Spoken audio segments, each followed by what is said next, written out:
Le Cameroun est fait en sorte qu'aucune tribu ne peut vivre sans l'autre. Mais de temps en temps, si on fait des répliques à ceux qui pensent que c'est possible, alors que c'est impossible. Même si on voulait, c'est impossible. Imaginez Douala aujourd'hui, qui n'est habité que par les Douala. Elle serait vidée de 98% de sa population. Et ça ne serait plus Douala, ça serait un village. Donc nous sommes condamnés à vivre ensemble. Mais le tribalisme au Cameroun sert ceux qui savent que l'ascension politique n'étant pas un mérite, c'est un choix ethnique. Donc ils attirent l'attention des gens de son ethnie, qu'attention, je suis le plus à même de vous défendre. Faute de leur présenter un projet ou une réalisation pour dire voilà, si vous m'envoyez devant, voilà ce que je peux faire. Donc le tribalisme est verbal et circonstanciel. Je vais prendre des exemples. Allez-y. En 2008, Mama Fouda disait qu'il faut que les Bamileke partent de Yaoundé. Mais il n'y croyait pas, c'est un ami personnel à moi. Donc il le disait pour que les bêtis disent que voilà quelqu'un de bien pour qu'il reste ministre. Il n'y croyait pas du tout parce qu'il sait que si on part comme il a dit, Yaoundé ne sera plus Yaoundé. Il dit qu'on enlève les bâtiments pour partir. Il sait bien qu'on ne peut pas enlever un bâtiment. Et puis c'est cette histoire de tribalisme, c'est l'arme de ceux qui parlent eux-mêmes par leur capacité à prouver leur leadership. N'ont rien à montrer. Parce que qu'est-ce qui se passe maintenant? On demande, un boulot demande à Paul Biya qu'est-ce que tu as fait pour moi? Il dit, je n'ai rien fait pour toi, mais tu as la chance que je sois là. Si un Bamileke est arrivé, tu vas aller voir. Si un Yaoundé arrive là, tu vas voir. Donc pour vous, c'est quelque chose qui est simplement instrumentalisé. C'est instrumentalisé et ça ne peut même pas prospérer. Les premiers vecteurs, les premiers acteurs de ce tribalisme, qui en avait fait même déjà une cause de vie, c'était Bella Mbappé et Eboa, qui disaient que les Bamileke ont pris leur terre et qu'ils iront à l'école pour les chasser. Mais la nature est terrible et les faits sont souvent très têtus.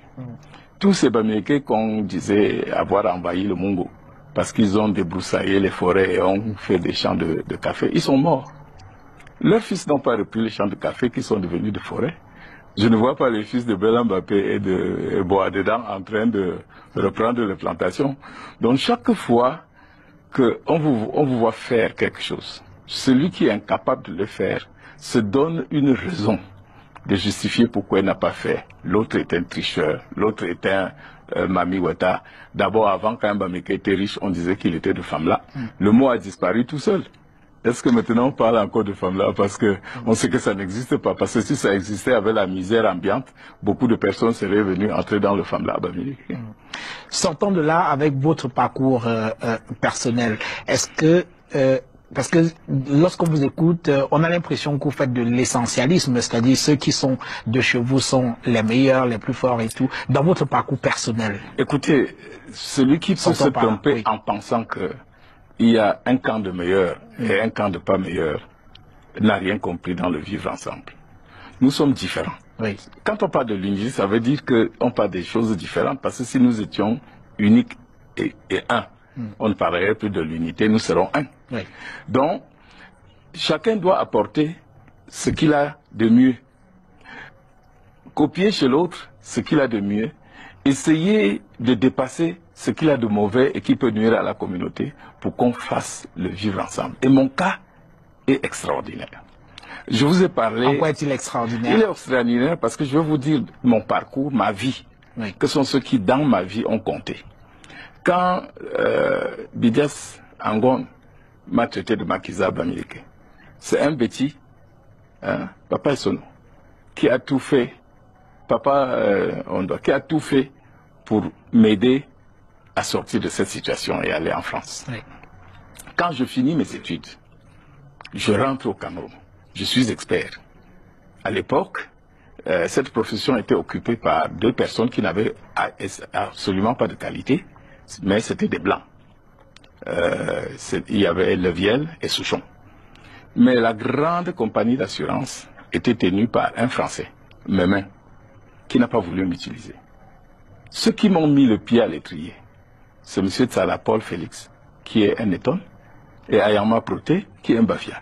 C'est eux qui ont tout fait pour que je sois intégré dans la profession et qu'au bout d'un an, les Blancs là soient partis parce qu'ils n'avaient pas la capacité de résister à ma façon de traiter les dossiers. Ceux-là, ils ne sont pas des Bamileke. Plus tard, quand j'ai eu des problèmes, on a écrit que j'avais abandonné la fonction publique et que j'avais touché de l'argent indûment. Et Aïdjo a demandé au ministre des Finances de retirer mon agrément. On a retiré mon agrément. Pour me justifier, j'ai encore eu recours à quelqu'un qui s'appelle Oumar Oudjam Yaya, celui qui allait voir Aïdjo oui, pour lui dire que non, cet enfant, voilà ses papiers, plus ça. On m'a restitué mon agrément. Et puis, quand j'ai voulu faire de la politique, mais vous savez bien que j'ai été combattu à Douala comme je suis combattu maintenant, mais en 92, pour que je devienne député, c'est Akam Foumou et Fauchevé qui obtiennent du chef de l'État qu'on me mette en position de gagner à Douala. En 92, à l'époque où le RDPC ne savait pas tricher, on m'a mis deuxième et il n'y a eu que 2 élus, Tobo et moi. J'arrive à l'Assemblée nationale par le truchement de ceux-là.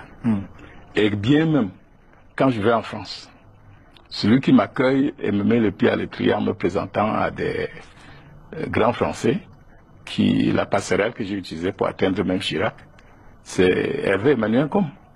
Hervé Emmanuel Com. Oui, c'est lui qui me conduit. Il n'est pas Bamileke. On le considère même comme un grand empêcheur de on vous a souvent vu dans des débats très rudes avec Hervé Emmanuel Com.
On behalf of the Nigerian military, I want to present to you the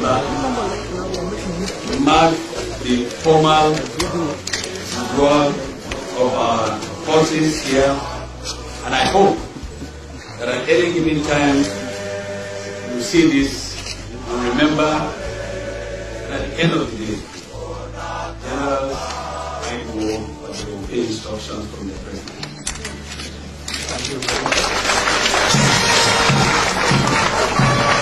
Distinguished ladies and gentlemen,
com.